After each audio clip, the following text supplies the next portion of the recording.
10:33 de la mañana, muy buenos días, bienvenidos a un nuevo programa de En Contexto. Estamos al aire ya por los 92.3 Extra Radio, como siempre, un placer poder ser parte de sus mañanas por medio de la radio y con este programa donde abordamos todo el acontecer nacional, también internacional. Vamos a arrancar de inmediato con la información que está haciendo tendencia en este momento. Estamos hablando de la posibilidad de que don Rodrigo Chávez, presidente de la República, renuncie a su cargo. Me acompaña en la mesa de aquí de la radio mi querido compañero Luis Fer. Muy buenos días. Muy buenos días, Angie. Buenos días a todas las personas que nos acompañan. Antes de iniciar con las noticias, me gustaría dar dos mensajes rapiditos. El primero, un saludo a la distancia a nuestro compañero Henry por la pérdida de su madre, que ahorita se encuentra en Colombia, y que entonces nuestro más caluroso saludo y el abrazo que le daremos cuando esté de regreso ya aquí en las instalaciones. Y el segundo es para usted. Ay, gracias. Porque hoy Angie está cumpliendo años. Entonces, feliz cumpleaños, bendiciones, que la pase bien hoy, y no sé si tiene otras actividades tal vez este fin de semana, ya fuera de la jornada laboral. Ahí lo vamos a ir a celebrar bastante. Sí. Perfecto, muy bien, provecho entonces. Y vamos de paso con las informaciones. Claro que sí, muchísimas gracias Luis por el saludo y por el detalle. Como les decía, la información que está haciendo tendencia en este momento es la posibilidad de la renuncia del presidente de la República, posibilidad que había confirmado precisamente doña Pilar Cisneros, que fue la encargada de decir que sí, que en efecto el presidente lo estaba pensando. Ha tenido reacciones desde la Asamblea Legislativa de diputados que dicen que sería una irresponsabilidad y que es una irresponsabilidad que siquiera lo esté pensando. Hoy en el programa Desde Buena Mañana consultamos con el abogado constitucionalista Rubén Hernández precisamente sobre eso. ¿Se puede o no que el presidente renuncie? Es decir, nada más puede decir me voy y ya. ¿Es legal? ¿Cuál sería el procedimiento? Y el tema es que al parecer es casi imposible que don Rodrigo Chávez pueda irse. Lo escuchamos. La condición de presidente, vicepresidente o diputado en cuanto a funcionarios públicos es renunciable, pero dentro de los límites impuestos por el derecho de la Constitución. La Asamblea Legislativa o el Estado están investidos de la potestad de aceptar o no esa renuncia. Ese es el tema central. También dentro de los límites impuestos por el derecho de la Constitución. Ahora bien, en el caso específico del presidente de la República, la tesis anteriormente indicada se confirma y refuerza si se tienen en cuenta dos aspectos. En primer lugar, porque el cargo de elección popular, lo que implica de pleno derecho un mandato expreso del pueblo.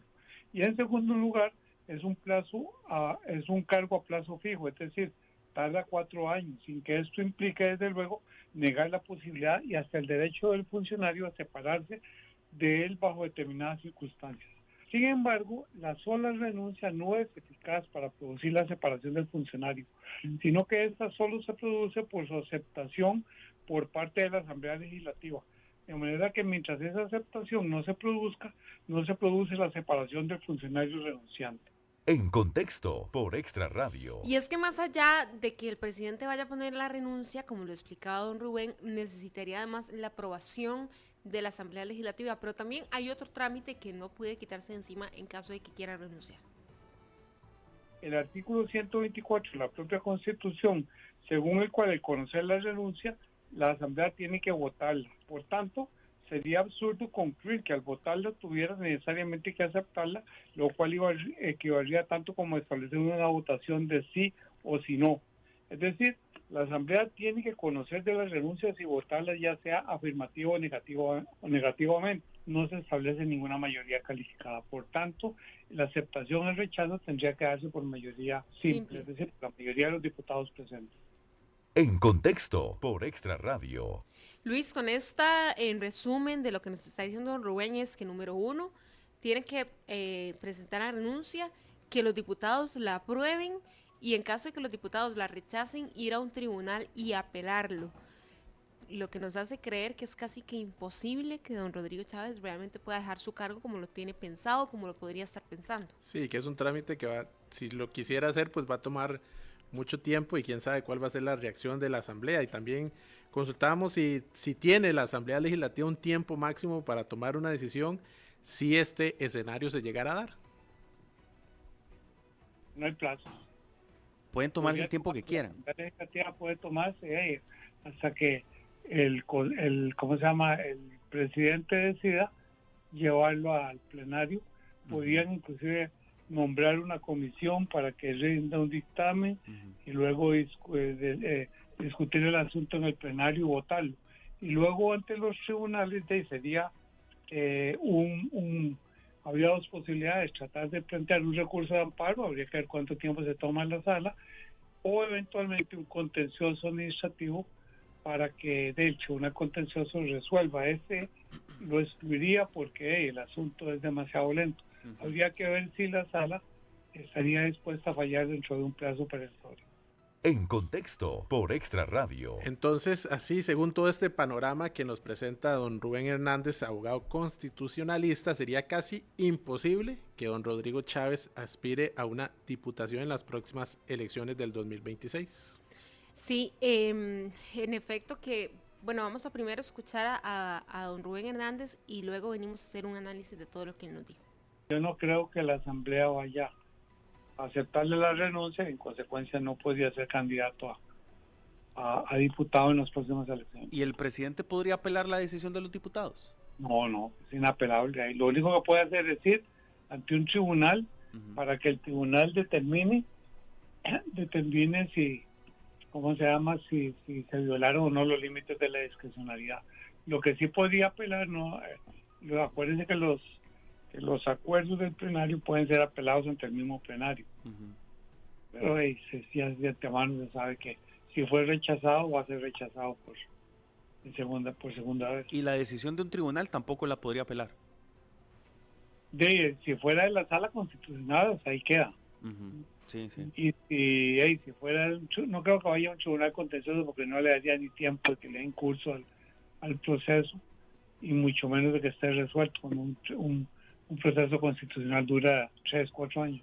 En Contexto, por Extra Radio. En resumen, lo que decía don Rubén Hernández, entonces es casi imposible. Yo sinceramente tampoco creo que la Asamblea Legislativa vaya a votar a favor de. No parece algo que vaya a suceder.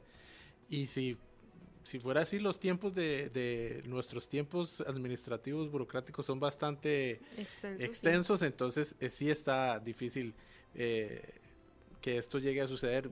Creo que quedó clara la explicación de don Rubén Hernández con todo este tema, que es la parte legal de una decisión que desea tomar o que podría estar tomando el presidente. Sí, es que justo hablábamos en la mañana de que tal vez en este escenario, donde solo a través de la Asamblea Legislativa podría don Rodrigo tener el permiso para irse, podría ser en este escenario donde la mente no tener una buena relación con el Poder Legislativo, que conversábamos en la mañana. Ha sido este mandato, creo que como nunca antes visto, lo fraccionada que está la relación, no solo con el Poder Legislativo, sino también con el Poder Judicial, donde no hay acuerdo para absolutamente nada, porque es literalmente eso lo que pasa. Sí, incluyendo también el con la prensa. Además. Pero es interesante, importante lo que nos dice Angie, porque de efecto estas son situaciones que vienen desde el día 1 prácticamente en la relación de los tres poderes, y que continúa conforme va avanzando el periodo administrativo con estos retos o invitaciones a debates y todas estas cuestiones que emanan de Zapote. Sí, vamos a hablar también sobre otra de las noticias que ha trascendido en las últimas horas, y ese pronunciamiento que está haciendo la Sala Constitucional sobre el proyecto para el presupuesto de este año. La ley en nuestro país establece que debemos darle un 8% del PIB, o presupuestar un 8% del PIB para el tema, la partida de educación. Sin embargo, claramente este año no se está haciendo, no este año, ya viene desde hace varios presupuestos atrás de que no se cumple con ese 8%, básicamente porque no hay recursos. Esto es lo que explica don Luis Fernando Salazar, magistrado de la Sala Constitucional. La Sala Constitucional, en un voto unánime, dispuso que el proyecto de ley de presupuesto ordinario y extraordinario de la República para el ejercicio económico de este año 2025 es inconstitucional por omisión. Ello por cuanto dejó de establecer el porcentaje correspondiente al 8% del Producto Interno Bruto en el presupuesto del Ministerio de Educación Pública destinado para financiar la educación pública, en perjuicio del derecho constitucional a la educación gratuita y costeada por la nación. En Contexto, por Extra Radio. Ahora, ¿qué es lo que pasa? Bueno, si bien la Sala Constitucional puede decir de que no se pueden saltar esta partida y que deberían dar el 8%, ¿cómo se hace ahorita en un momento donde no hay recursos? Porque esta es la realidad de nuestro país, un presupuesto que ha tenido que tener recortes en muchísimas áreas porque simplemente ya no hay, como decimos, cama para tanta gente. Esto es lo que explica don Rubén Hernández, abogado constitucionalista, al respecto. Un saludo a la bandera, porque si no hay fondos no van a girar. ¿Por qué? Porque el artículo 180 de la Constitución dice que el presupuesto ordinario y los extraordinarios constituyen el límite de acción de los poderes públicos para el uso y disposición de los recursos del Estado. ¿Y eso qué es lo que significa? Que el Poder Ejecutivo tiene, digamos, algún grado de discrecionalidad para ejecutar o no el presupuesto. Es decir, el presupuesto es una ley que autoriza el gasto, pero no necesariamente implica que tiene que realizarse el gasto. ¿Por qué? Porque eso va a depender de la variable de si existen o no recursos para satisfacer ese gasto. Y en este caso, lo que el gobierno va a decir es de que no hay recursos. En Contexto, por Extra Radio. Ahí lo explicaba clarísimo don Rubén Hernández. Entonces, por más de que la Sala Constitucional diga que es casi que un pronunciamiento de oficio, Luis, porque por más que diga, bueno, si no hay recursos no hay de dónde sacar la plata y se acabó. Sí, y nos pasa a todos también. Es así de sencillo. O sea, si no tenemos plata, no tenemos qué hacer. Esta fue una consulta planteada por la Defensoría de los Habitantes en cuanto a el 8% del Producto Interno Bruto para la educación. Vamos a escuchar también a don Nogui Acosta, ministro de Hacienda, porque ya se pronunció al respecto, porque la Sala Constitucional, el fallo casi que cae sobre Nogui Acosta, que es prácticamente el encargado de la elaboración del presupuesto. ¿Y qué dice él? Lo escuchamos. Lo que sí es claro es que la resolución de la sala viene a evidenciar un problema que se ha venido discutiendo a lo largo de los últimos años. Ningún gobierno ha cumplido con la presupuestación del 8% para la educación, porque la realidad fiscal del país no lo permite. No es que el gobierno no quiere, es que el gobierno no puede, porque el Estado no tiene la capacidad para suministrar los recursos que satisfagan este objetivo y porque no puede atender una disposición que no estableció las rentas necesarias para cumplirla. En el momento en el cual se aprobó esta reforma, no se estableció un impuesto o no se estableció un mecanismo para poder recaudar los recursos necesarios para cumplirlo. En las condiciones fiscales actuales y manteniendo la regla fiscal que pone un límite al crecimiento del gasto, otorgar el 8% a la educación implicaría cerrar 19 instituciones de los 3 poderes de la República. En Contexto, por Extra Radio. Vamos a ir ahora a un repaso de noticias internacionales y en unos minutitos vamos a retomar un poco también de todo lo que ha acontecido durante la mañana en el campo nacional. La información y voz. Extra Radio.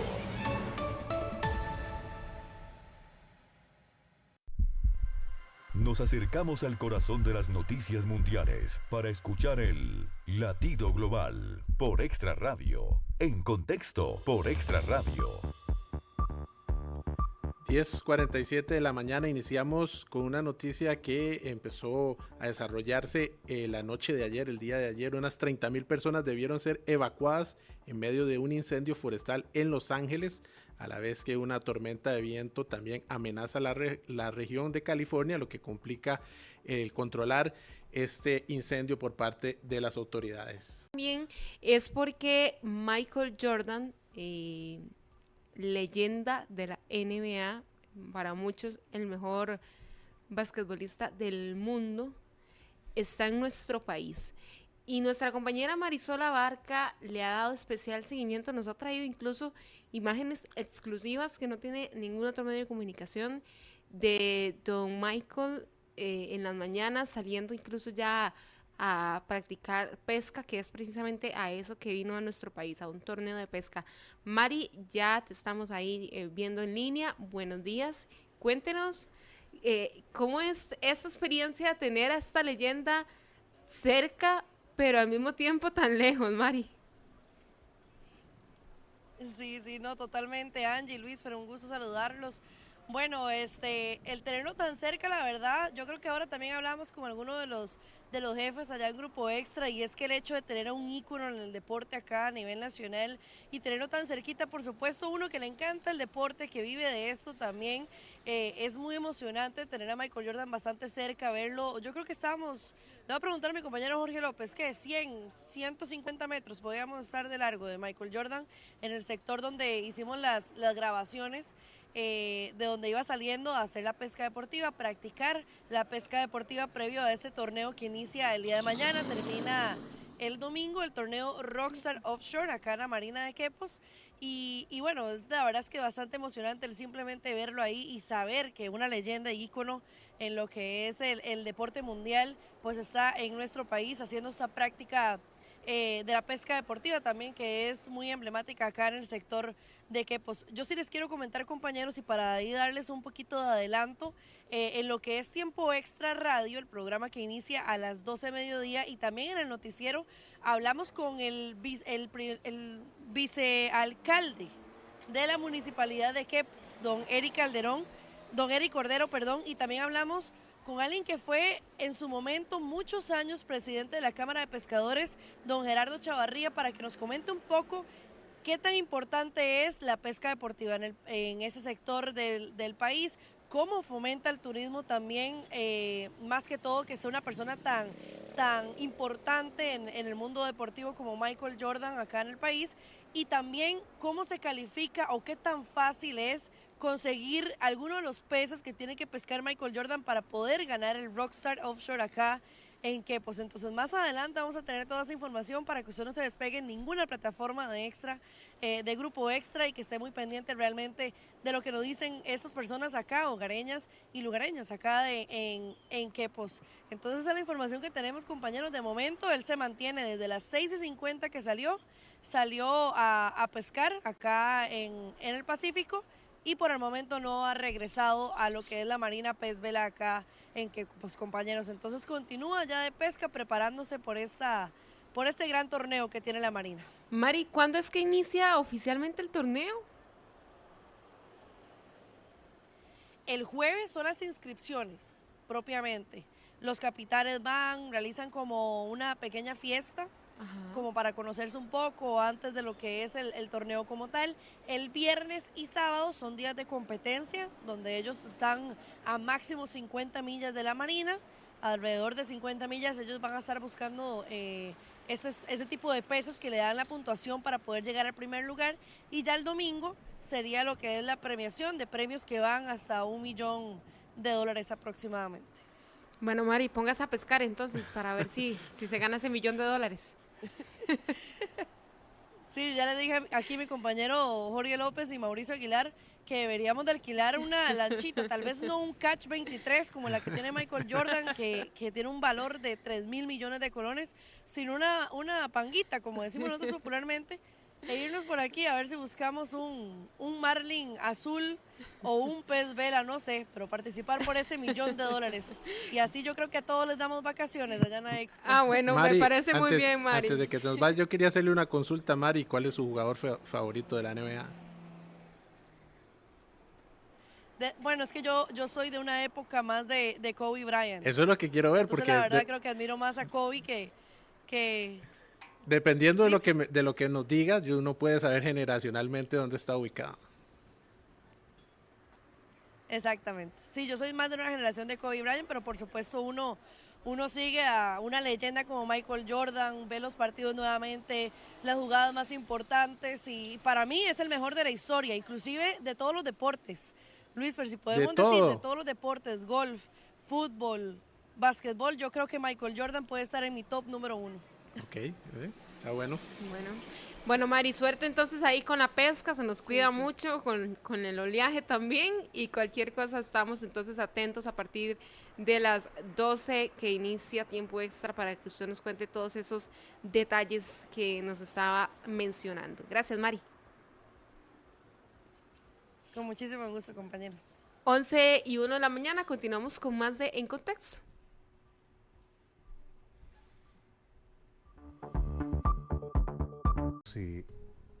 Con una especialista, doña Karina Castro.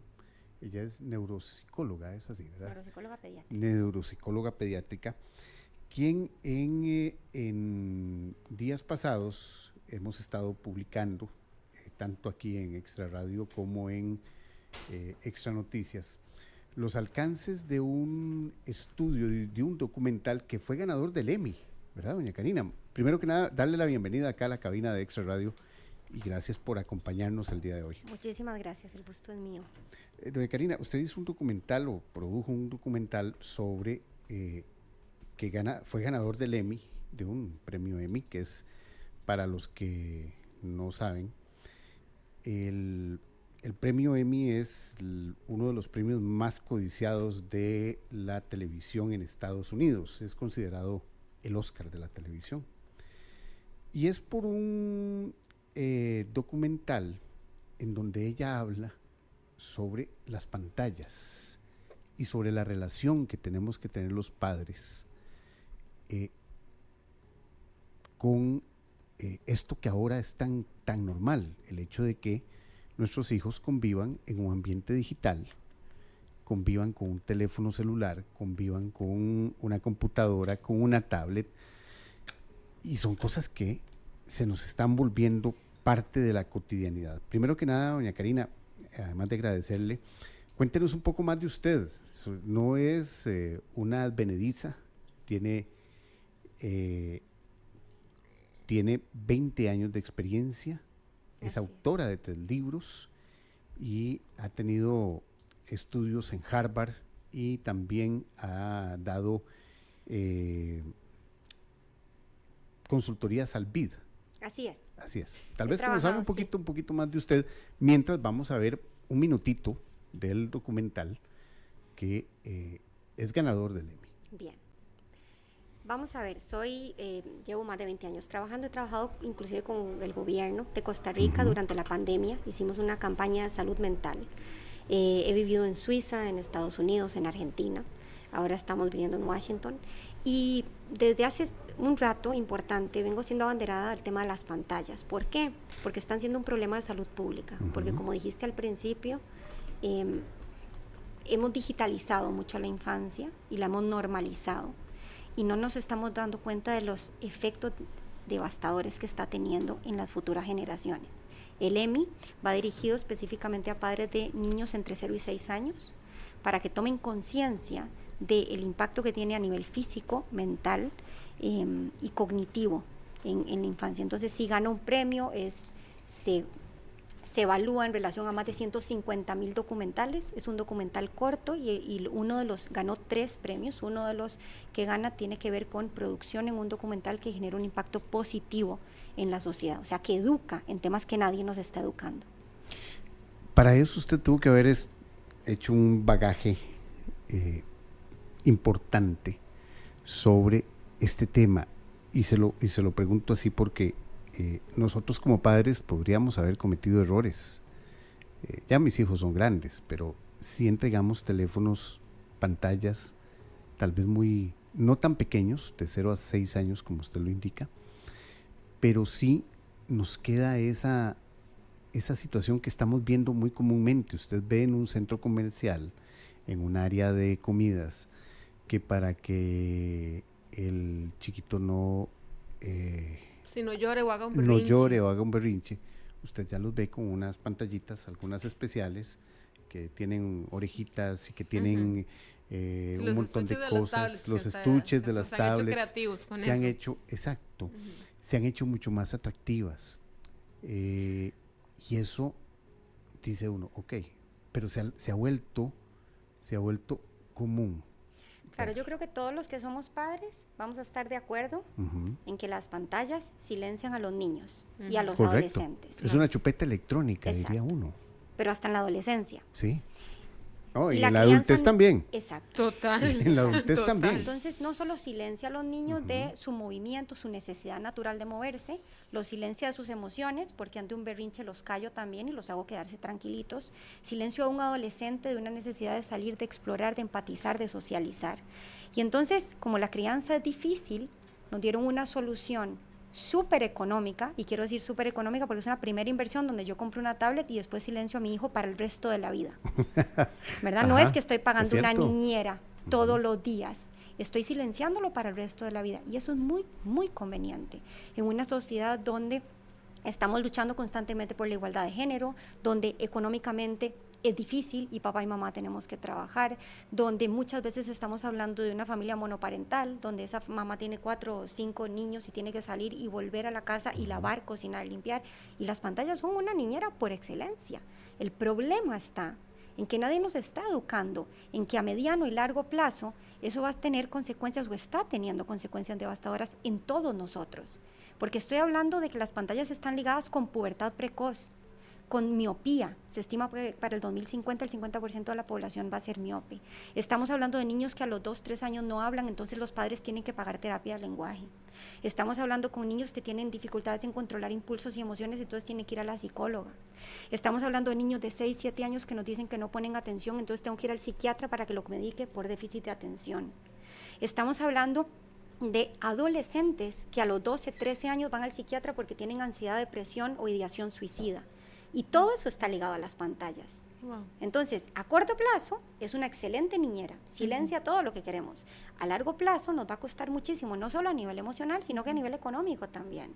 Y a nivel país, esto es una carga significativa para todo lo que implica el país. Y eso aplica incluso también, porque digamos, hay algunos padres de familia que tal vez tratan como de excusarse o escudarse en la excusa de yo le doy, pero yo estoy vigilando lo que ve.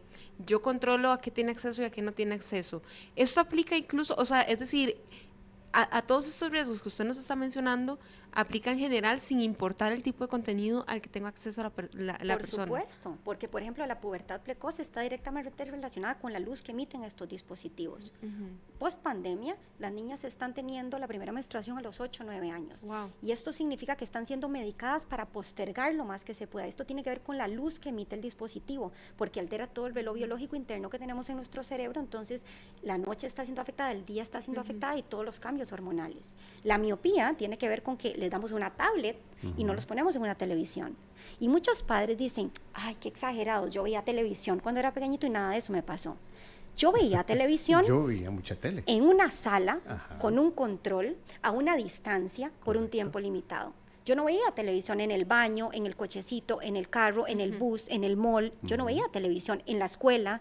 O sea, no se veía la televisión como se ve ahora, porque la televisión ahora es un dispositivo cercano. Y eso hace que el 50% de la población será miope en el 2050. Entonces, no importa el contenido, importa lo que es el dispositivo, la luz que emite el dispositivo, el contenido al que están expuestos. Y si queremos hablar de un contenido que nos asusta, es que hoy por hoy, a los 8 años, los niños están siendo expuestos a pornografía. Y entonces los padres me dicen, pero yo controlo el contenido que ven. No controlan nada, porque la pornografía los encuentra. Aunque yo controle, aunque yo tenga control parental, los niños tienen necesidad de descubrir. Y a los 8 o 9 años empieza cierto morbo por algunas palabras, por algunas cosas. Y la pornografía los encuentra en redes sociales, los encuentra en YouTube, los encuentra en Google, los encuentra a través de un videojuego. Muchos padres no saben que los videojuegos yo puedo textear privadamente con otra persona que esté jugando. Y si la otra persona es una persona de 50, 60 años que lo que tiene ganas es de generar una situación de abuso. Sí, un pedófilo. Un pedófilo, exactamente, le va a mandar a mi hijo un mensaje de posiblemente una parte privada y mi hijo ya se vio expuesto a situación de pornografía. No, y aparte, digamos, con un tema de pornografía, y usted nos los podrá explicar mejor, tal vez, como usted dice, el papá dice, yo tengo control sobre, o lo que sea, pero entra a un Facebook y le aparece una foto, tal vez de una mujer con poca ropa, que para uno adulto es como un contenido normal, pero para la mente de un niño que no está acostumbrado, ya generó ese nivel o sea, ya de malicia. Esa imagen queda ahí por mucho tiempo. No solo malicia, puede generar un trauma. Una sola imagen, un solo video de un niño que no tenga la capacidad de entender lo que está viendo, puede generar un trauma. O también puedo generar el interés de seguir buscando. ¿Y en qué termina la pornografía? Termina un adulto que tiene dificultades para tener relaciones sexuales, por dificultades en eyacular, porque no se excita exactamente igual con una persona presencial que con una persona a nivel virtual. Termina en disfunción a nivel general en relaciones de pareja, ¿verdad? Termina en una persona posiblemente con problemas mentales, ¿verdad? Trastornos de ansiedad. Entonces, no hay control. No existe el real control. Yo, que tengo absoluto control, hace poco tiempo con mi hijo de 9 años me senté enfrente de la computadora en Google a buscar carritos de Fórmula 1 para regalarle para su cumpleaños. ¿Y a qué asociamos Fórmula 1? Son carros, pero también vemos mujeres semidesnudas, también vemos situaciones, y de pronto salió una mujer semidesnuda y mi hijo me dice, wow, mamá, ¿qué es eso? Claro, se asocia, hay una asociación en el algoritmo que piensa que alguien que está viendo Fórmula 1 quiere ver mujeres desnudas. Si yo no estoy ahí y si yo no puedo canalizar ese momento, me puede llevar en cualquier momento a que un niño de 9 años esté expuesto a pornografía. En Google, no es YouTube, no es redes sociales. Entonces, no tenemos el real control porque no tenemos esa información, porque las pantallas vienen, cada vez vienen más rápido, nos abruman con el exceso y no tenemos conocimiento de ese real control parental, porque nadie nos educa en eso. Sí, porque le voy a ser sincero, en este momento, si usted me dice, el único control parental que yo pude haber tenido con mis hijos es decirles, bueno, les puedo revisar el teléfono, pero es a posteriori. Sí. Les pude haber revisado el teléfono, pero es a posteriori. El teléfono al final era mío y yo lo que hago es ceder y le presto el teléfono. Pero al final todo control no hay un control preventivo y eso llama mucho la atención. No sé, Luis, que tiene un niño pequeño, muy pequeño, está pensando en todo esto y te veo así como dudando. Me siento un poco regañado ya, porque no, en efecto, escuchando a doña Karina, perdón, pues tengo que hacer un mea culpa, ¿verdad? Y en familia, porque sí me puedo ver identificado en muchas de las cosas que dice, entonces lo que puedo decir ahorita y espero que nos estén escuchando, puede haber mucha gente que se siente igual, que en efecto es verdad lo que está diciendo, verdad lo que expone. Y sí, tengo un niño de 3 años y medio que de vez en cuando toma el celular y pasa viendo los videos que en efecto uno piensa que son pues no sé si no voy a decir positivos, sino no negativos en cuanto al contenido, ¿verdad? Que son de que ya se produce también para edades muy cortas. Por ejemplo, decir algún programa como por ejemplo Bluey, ¿verdad? Que es tan llamativo para los niños, pero entonces también estamos creando contenidos para ese tipo de edades que son los que están consumiendo lamentablemente ahora. Claro, ¿quién maneja el mundo? Exacta. La industria alimenticia, la industria farmacológica y la industria tecnológica. Aquí estamos los 3 pilares. ¿Quién tiene plata para hacer pantallas y decir, uy, este es un video educativo, esto es una serie que le va a enseñar a tu hijo sobre habilidades sociales, esto es una app que puedes bajar para que estimule la atención? Es donde hay plata. La realidad es que no existe ni un solo estudio científico que diga que realmente existe una app que estimule lo que dicen que estimulan. No existen. Wow. O sea, a mí me pueden pagar y me pueden decir, usted puede patrocinar esta app y decir que como neuropsicóloga pediátrica funciona. Obvio, si me pagan una gran cantidad de plata, muchas personas es lo que hacen. Ahora, no existen suficientes estudios que digan, ¿por qué?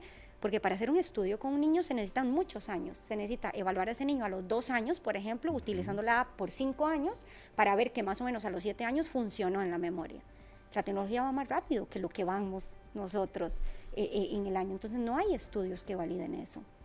Y nos queremos creer que funciona porque nos es cómodo. Yo tengo 3 hijos y constantemente lo que hablo, ¿verdad? Uno dice, bueno, digamos, yo tengo mucha empatía con los padres que estamos en la misma, porque la crianza es difícil. El tema es que a largo plazo es complicado lo que está pasando. Y a eso también hay que sumarle un tema como, por ejemplo, el teletrabajo, que también hace la gente... está en sus casas y está trabajando. Pero sobre todo en esta época, por ejemplo, que están los chicos de vacaciones. De vacaciones, también. sí. Tiene uno teletrabajo y con los hijos en la casa. Y pues a veces tal vez está en una reunión o algo así, y en efecto la solución tal vez más práctica para el momento es entregar un dispositivo. Doña Karina, según el estudio, y estoy aquí leyendo varias informaciones que se han publicado a nivel internacional, uno piensa que los niños de ahora, y sobre todo después de la pandemia, que tuvo un corte muy abrupto en el asunto de la relación entre los niños incluso, están teniendo retrasos importantes en su desarrollo.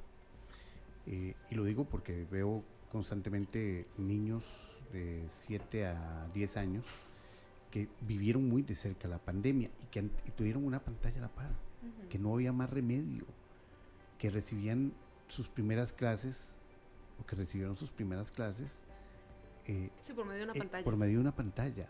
Y los primeros contactos sociales. Y los contactos sociales después al volver se hicieron difíciles. Eso. Se hicieron difíciles. Y yo no sé si ustedes recuerdan que hubo el segundo año después de la pandemia, podríamos decirle, una epidemia de conflictos en escuelas y colegios.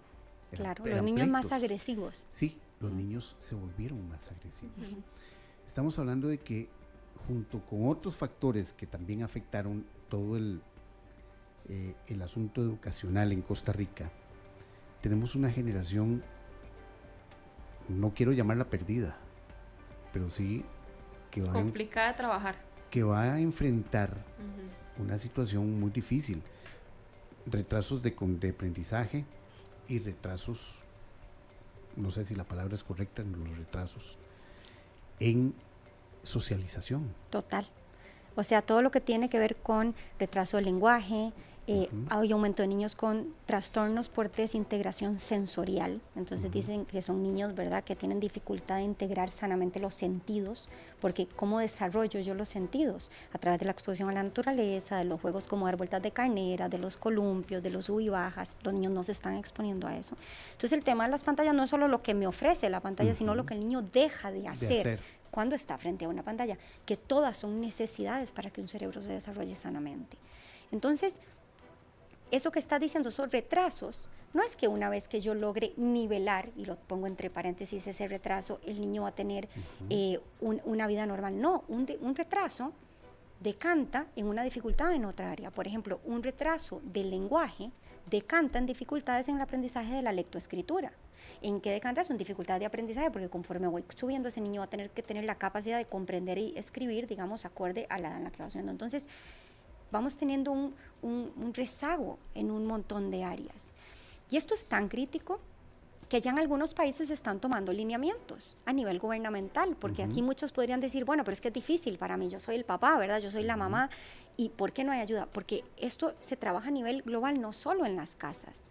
Entonces, países, por ejemplo, Suecia acaba de tirar abajo un plan de digitalizar de 60 millones de euros. Iban a digitalizar todo y se dieron cuenta que nunca en la historia las pruebas PISA, que son pruebas que evalúan nivel de comprensión, de educación, ¿verdad?, básicos, estaban más bajas que nunca. Entonces decidieron volver a los libros de texto. En España acaban de lanzar un documento legal donde dicen antes de los 6 años ningún niño tiene que tener acceso a dispositivos. En Francia, Macron acaban de lanzar otro, o sea, hace un par de años ya, un documento donde informa a los padres y dice nada antes de los 3 años. Ningún niño puede tener redes sociales antes de los 16 años. En Estados Unidos, ya en Florida, acaban de prohibir las redes sociales antes de los 14 años. Y están haciendo un movimiento para evitar los teléfonos antes de los 16. Entonces, hay que trabajar a nivel grupal. Entidades gubernamentales tienen que tomar decisiones. A ese era un punto, Karina. Lo estamos viendo en el mundo y en Costa Rica. No estamos haciendo nada.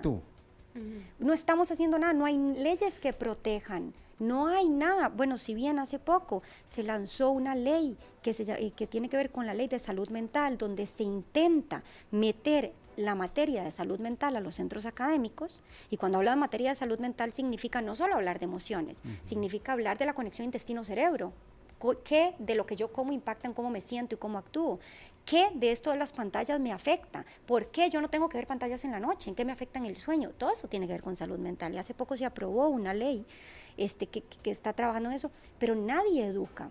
Cuando estábamos transitando el COVID, yo hice esta campaña de salud mental con el presidente en ese momento, y fue una campaña que duró más o menos 5 meses, donde se facilitó documentos, donde se educó a los padres, donde se dieron charlas de manera virtual, digamos, accesibles para todo el mundo, y se informaba sobre el impacto de las pantallas. Pero necesitamos leyes que protejan a los más vulnerables, y los más vulnerables son niños y adolescentes, porque los padres no los están protegiendo. Entonces necesitamos que entidades gubernamentales tomen el control de esto, porque si no, esto va a decantar en problemas importantes a nivel país.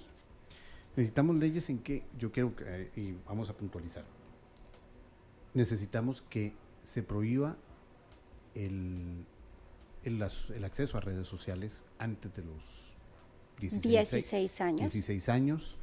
Necesitamos que saquen los dispositivos de los kinders y las guarderías, porque tenemos guarderías de 25 niños donde les prenden una televisión para que se queden tranquilos, porque con una maestra no dan abasto. Bueno, y entonces también aquí la intención del MEP de querer reforzar la educación por medio de pantallas también. El uso de las pantallas y de las tablets en centros educativos. Necesitamos eso regulado, porque cuando utilizamos una pantalla con un fin, cuando una profesora es la que, ¿verdad?, es la mediadora, y estamos tratando de obtener más información, pero son pantallas reguladas, necesitamos regular eso, porque en las escuelas privadas, públicas posiblemente se pueda regular un poco más, pero en las privadas, en este momento en algunas privadas exigen que los niños tengan su propia tablet y se las llevan a las casas, y en las casas hay cero control parental. Entonces necesitamos leyes que protejan a todas las clases sociales y que los dispositivos sean para usos exclusivos en los centros educativos y de manera regulada, en tiempo y en calidad. Necesitamos que las redes sociales antes de los 16 que saquen estos dispositivos de los kinders y guarderías, pero también necesitamos la prohibición de los videojuegos. Hay ciertos videojuegos que no son para menores de 16 años y lo están jugando niños de 8. Que queda a discreción siempre de los padres que compran esos videojuegos. Por ejemplo, pero yo tengo que ir a comprarlo y me lo tienen que vender. Y eso es como comprar droga. Tiene que haber una prohibición para eso. Eso es alcohol, es para mayores de edad. Y nadie regula eso. Sí, cualquier niño puede ir a comprar un juego. Cualquier niño. Porque la advertencia está en la carátula. Correcto. Y ahora las consolas son conectadas. Usted compra el digital, el video en línea. Exactamente. Inclusive en Colombia están tratando de proponer una ley donde no se permita que un niño menor de 18 tenga un celular. Y están tratando de ver cómo lo hacen a través del chip, de la identidad, de la cédula de identidad digital, para que no sea posible eso. Y en caso de que un papá viole, digamos, esto, sea el culpable sea el papá, pero que un niño no tenga un dispositivo en la mano, por el peligro que esto implica. Pero en Costa Rica no se está haciendo nada.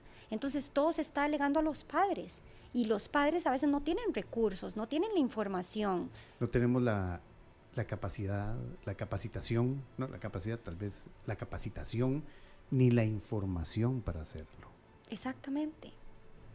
Karina, vamos a ir, no sé si vamos a ir a una pausa, 11:27. Y yo quiero que al volver hablemos un poco de eso que necesitamos los padres, esa guía, hablemos de esa parte y también de ese llamado un poquito más fuerte a lo que deberíamos estar haciendo, no solo como sociedad, sino como gobierno, para ya declararlo. No sé si se ha vuelto moda declarar cosas como emergencia nacional. Yo creo que ya se ha hecho más moda que otra cosa, pero sí de alta urgencia. 11:28, ya regresamos aquí en Contexto por Extra Radio 92.3. En Contexto por Extra Radio. Este era parte de este documental Parenting sin pantallas que la doctora Karina Castro Fumero, en el que participó y elaboró la doctora neuropsicóloga pediátrica Karina Castro Fumero. Participó y ganó un premio Emmy, pero más allá del premio, lo que estamos hablando ahorita es ese llamado de atención que debemos tener todos los que tenemos hijos, nietos, o tenemos contacto con personas pequeñas, con menores de edad, debemos tener sobre el uso de las pantallas. ¿Para qué? Bueno, el uso de pantallas en todo sentido, pero sobre todo para tratar de que nuestros hijos estén queditos. Yo quiero abrir aquí la posibilidad a través del 7003-1234, 7003-1234, nuestra plataforma de WhatsApp, para que la gente que tenga alguna duda sobre esto pueda escribirnos o pueda mandarnos un audio sobre qué hacer, porque le decía yo a doña Karina, y este es uno de las ideas de este programa, es no solo exponer el problema, porque los problemas, los diagnósticos los hemos tenido y los tenemos. El problema es qué hacer, cuál solución podemos dar. Uno cuando recuerda cómo son los niños, y cómo han sido los niños a través de los años de vida. Yo recuerdo que antes los niños tardaban hasta 2 semanas en abrir los ojos, y ahora, cuando yo era pequeño, tardaban hasta 2 semanas en abrir los ojos, y ahora son más despiertos que nunca. Muchas cosas han cambiado con los niños, ya en ese sentido. Pero el hecho de que ya le entreguemos una pantalla, o pongamos o expongamos a un bebé a una pantalla para que se calle, para que no moleste, para que no joda, como decimos en buen tico, nos debe llamar a la reflexión. Doña Karina, total y absolutamente prohibidas las pantallas, ¿de qué edad a qué edad? Vamos a ver. Así, tajante. Tajante. Lo que dice la Academia Americana de Pediatría es que de 0 a 3. Ajá. Pero eso va cambiando y ha ido cambiando con el tiempo. Por eso, porque los niños van cambiando. Claro. Desde mi experiencia y todo lo que he estudiado, yo diría que de 0 a 6 ningún niño debería estar expuesto a ningún tipo de pantallas. Definamos expuesto a pantallas. Es el hecho de que tenga una pantalla en su control, lo tengamos enfrente, lo pongamos a ver las faulas más bonitas y prácticas. Cualquier pantalla, teléfono, televisión, tableta, cualquier pantalla, que yo tenga el control de darle, eso es lo que tengo que evitar. Ahora, obviamente, si yo voy a un restaurante y la televisión está encendida, bueno, si es un niño que tiene menos de 1 año y tengo la capacidad de volver el cochecito para que le dé la espalda a la pantalla, genial. Si no, no pasa nada. Tampoco nos tenemos que obsesionar con ese tema. Pero que yo deliberadamente le dé un dispositivo a mi hijo antes de los 6 años, ya estoy ocasionando un daño en todo el desarrollo de órganos y sistemas. Sigamos en esa línea. ¿Qué daños provoca esto? Y hablábamos ahora de que hay un retraso, pero ¿qué daños en específico se han detectado por esto? Antes de los 6 años hablamos de problemas en el sueño, miopía, pubertad precoz, retrasos del lenguaje, dificultades en habilidades sociales, niños que no ven a los ojos, que no saludan, que no tienen capacidad para interactuar con otros, dificultades en controlar y regular mis emociones y mis impulsos, dificultad en sostener la atención por largos periodos de tiempo. Entonces, cuando llego a los 6 años tengo déficit de atención. Esos son falsos diagnósticos de autismo. Tenemos en este momento un aumento significativo de diagnósticos de autismo y hay muchas causas que están en estudio, ¿verdad? Algunas personas van en la teoría de la alimentación, que la alimentación está modificando el ADN y por eso estamos teniendo alteración en la microbiota intestinal. Hay otras personas que van en la teoría de las vacunas, pero eso no está comprobado. Y hay otras personas que nos dicen que efectivamente es una suma de factores, entre la alimentación, entre los niños que no están expuestos al contacto con otros, a las habilidades sociales, a exponerse a este otro mundo, entonces tenemos este aumento. La realidad es que la genética es una expresión de múltiples factores. La epigenética es la que hace cómo se expresa mi genética y es una de múltiples factores y las pantallas son un factor más. Bueno, es un factor Y aquí nos pregunta del teléfono terminado en 5301. Buenos días, entonces a los niños no hay que ponerles un televisor ni 10 minutos. Si antes de los 6 años yo tengo la capacidad de no hacerlo, es mejor no hacerlo. Hasta los 6 años. Wow. Sí. Ok. Estaba leyendo ahorita parte de los resultados de este estudio. Un 60% de los niños, y esto es lo que yo quiero que veamos, que ya está, ya tenemos resultados de esto. O sea, no es que aquí doña Karina se lo imaginó ni nada, no, son estudios. 60% de los niños no logran los hitos de desarrollo de la comunicación verbal antes de los 3 años. Correcto. Y es cierto. No sé si ese número está actualizado, porque me parece que vamos en aumento. O sea, cada vez están hablando de una epidemia de retrasos del lenguaje ya. Exactamente. ¿Qué pasa, digamos? Yo tengo un niño en este momento, no lo tengo, pero podría tener un niño. Yo sí tengo un caso súper cercano. Por eso. Pero súper cercano, porque ya yo creo que ese chiquito tiene como 6 años y él no habla bien.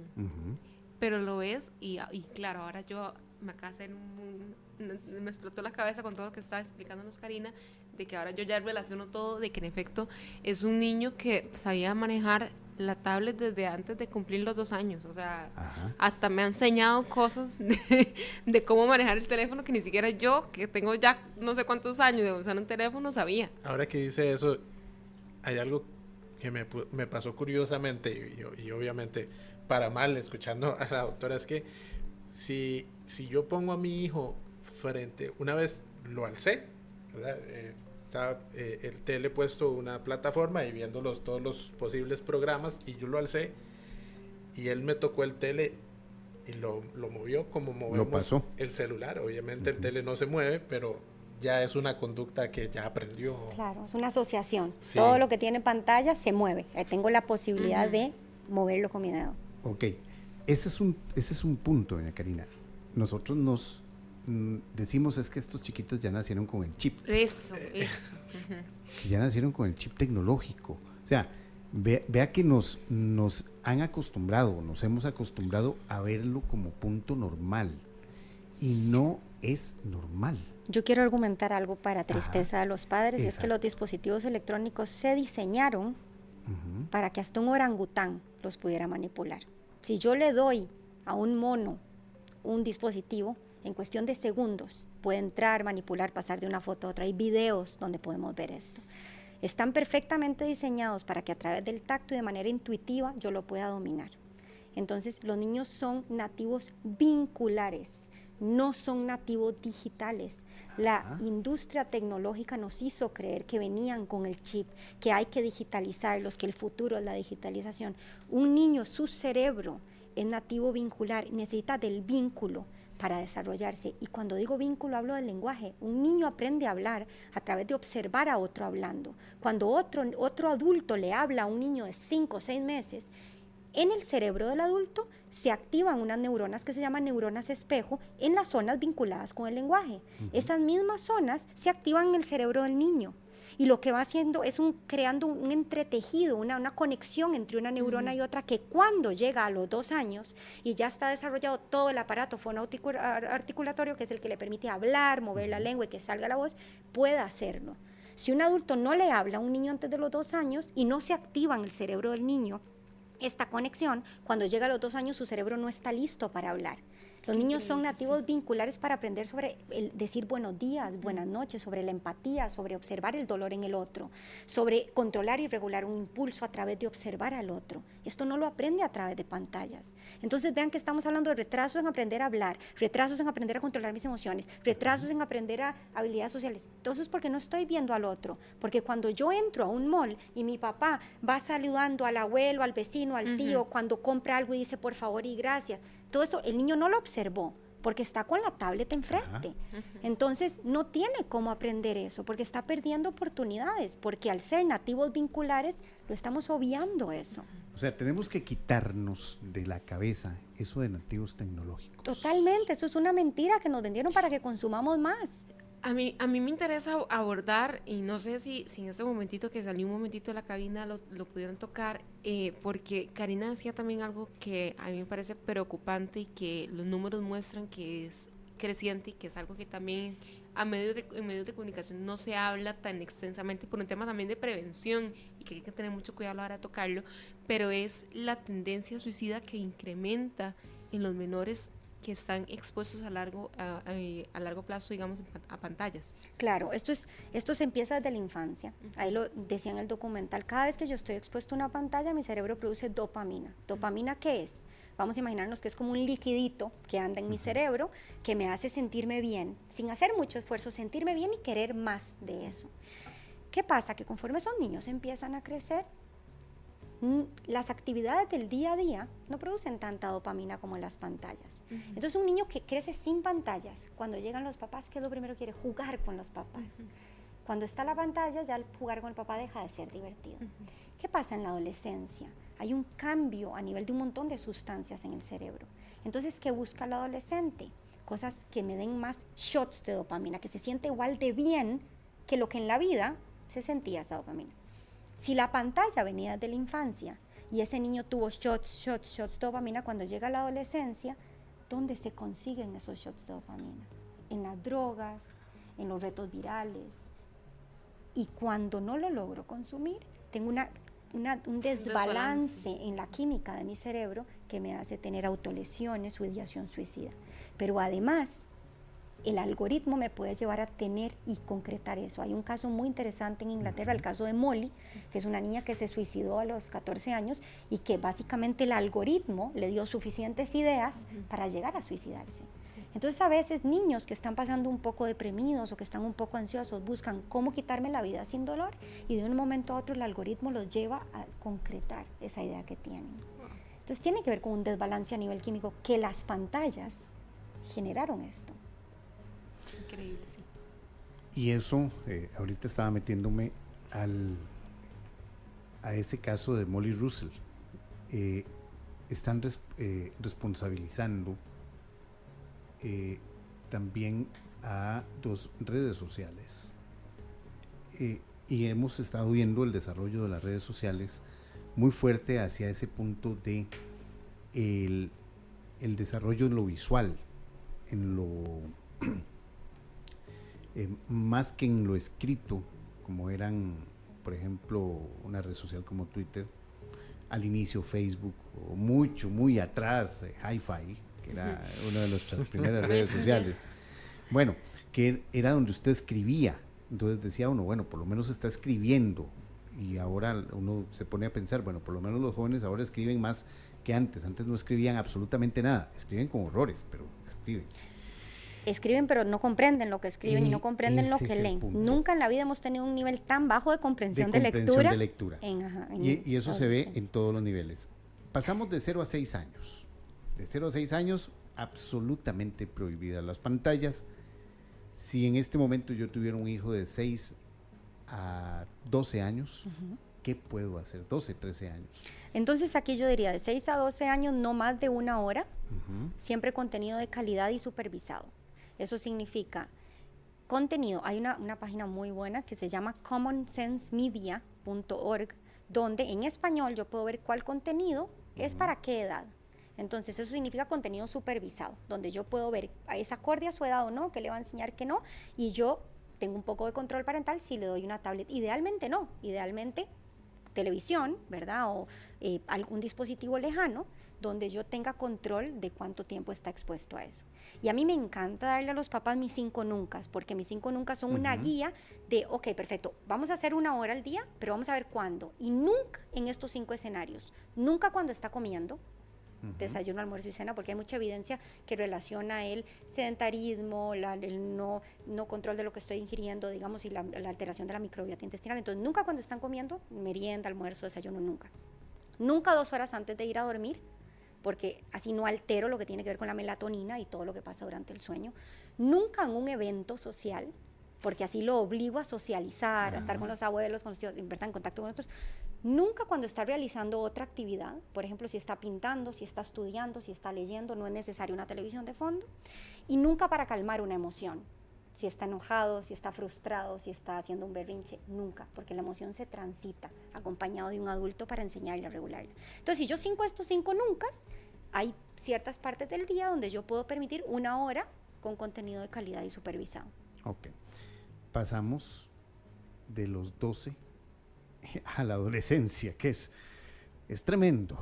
Quienes lo pasamos ya sabemos que es tremendo. La aborrecencia que Bien. llaman. Bueno. Muchos plantean, vamos a ver, esto es como un camino un poco confuso para muchos. Para mí es bastante claro que no dar dispositivos, o sea, no dar un teléfono antes de los 14 años, no permitir redes sociales antes de los 16.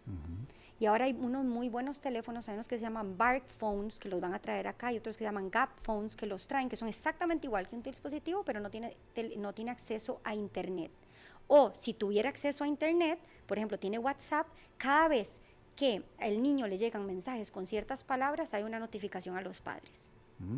Entonces tengo cierto control de lo que está pasando, digamos, todo este tiempo, y lo más importante, acompañar en un sano uso del dispositivo. Ese es el teléfono para cuando argumentamos que tiene un teléfono por alguna emergencia. Sí, ese es el teléfono y para lo la menos que es la emergencia. Sí, porque eso es otra de las justificaciones, Para que me digamos. avise que ya llegó. Para que ya salió de la escuela. Porque ya llegué, ya salí, ya llegué, porque ya ahora no hay teléfonos fijos porque, en la casa. Y porque ahora públicos, que puede venir en otros problemas que también ya pueden tener un simple móvil, digamos. Claro, ese es el teléfono para esos casos, pero siempre... Para el Uber. Claro, pero lo más importante es acompañar, ¿verdad? O sea, acompañar en el uso, ayudarles a tener un pensamiento crítico. Por ejemplo, yo estoy viendo redes sociales, yo soy mujer, adolescente, que en la adolescencia las mujeres entramos en una fase, ¿verdad?, donde la parte física y la aceptación con otras mujeres y la parte del bullying es súper importante. Y yo estoy viendo redes sociales porque mi papá me dio acceso a los 14, vamos a suponer,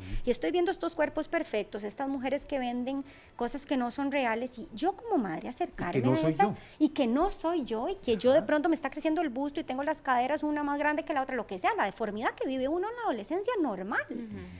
Y que la madre se acerque o el padre y digan, ¿vos crees que eso es real? ¿Vos crees que esa foto, ese minuto específico donde tomó esa foto es real? ¿Vos crees que...? O sea, ayudarle un pensamiento crítico de lo que está viendo. Que analice, que se dé cuenta que esa no es la felicidad, que busque por otros lugares, que tenga una comunicación abierta en el hogar. Porque esa es la única forma, porque nosotros adultos, cuando estamos muy metidos en redes sociales, cuando dejamos de ver la vida del otro más exitoso, más millonario, más guapo, cuando terminamos, ¿qué sentimos? No sentimos felicidad.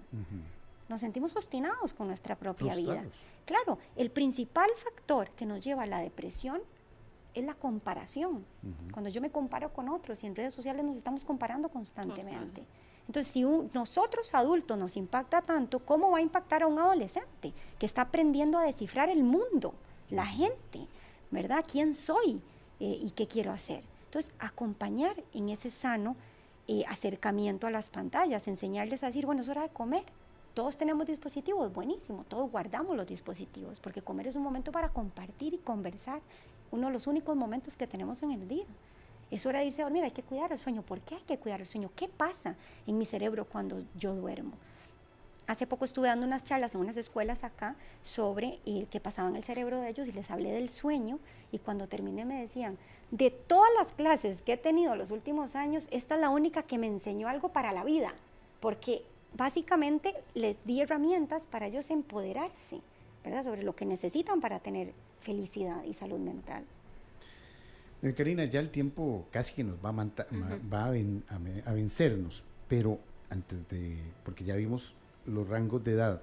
Ahora bien, hablábamos ahora de la necesidad de que ya haya una intervención por parte de las autoridades, de que haya acción en nuestras aulas.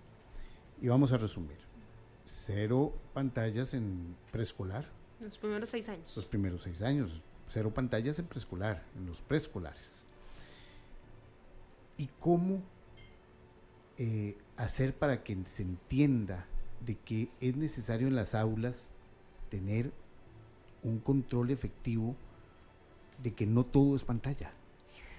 Definitivamente yo creo que esta problemática, este tema de salud pública, tiene tres aristas. Perdón, porque hay corrientes de educación que llaman a la gamificación.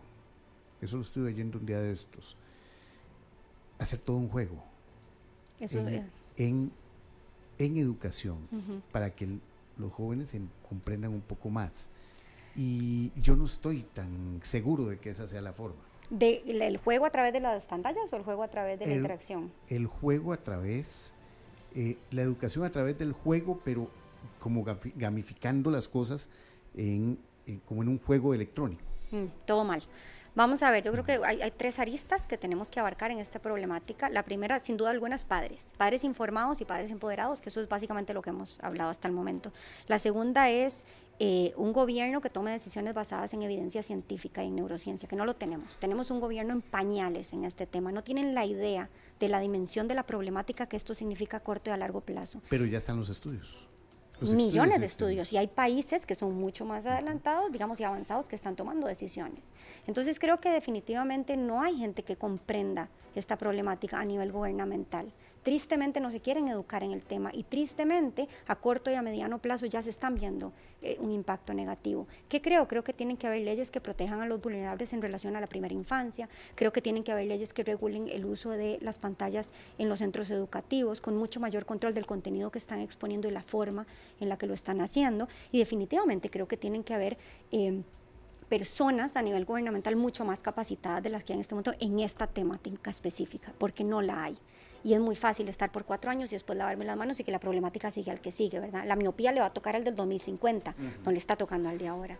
Y creo que a nivel de centros educativos también tienen que empoderarse, no es solo a nivel gubernamental, creo que en centros educativos tienen que informarse muchísimo más de la forma en la que los cerebros aprenden realmente, de lo que necesitan los niños, de la parte vincular y de que las pantallas pueden ser un apoyo y no el docente. Hoy por hoy las pantallas están haciendo el trabajo del docente. Y no son así. Las pantallas pueden ser un apoyo, un complemento a un trabajo que relacione un docente con un alumno, por eso es que somos seres vinculares. Cuando yo estimulo el vínculo, el aprendizaje viene por añadidura y todo lo extra, todo el material complementario, como las pantallas, son un agregado más. Karina, le agradezco mucho que nos haya acompañado hoy en Extra Radio. Hemos aprendido muchísimo. Hemos aprendido mucho.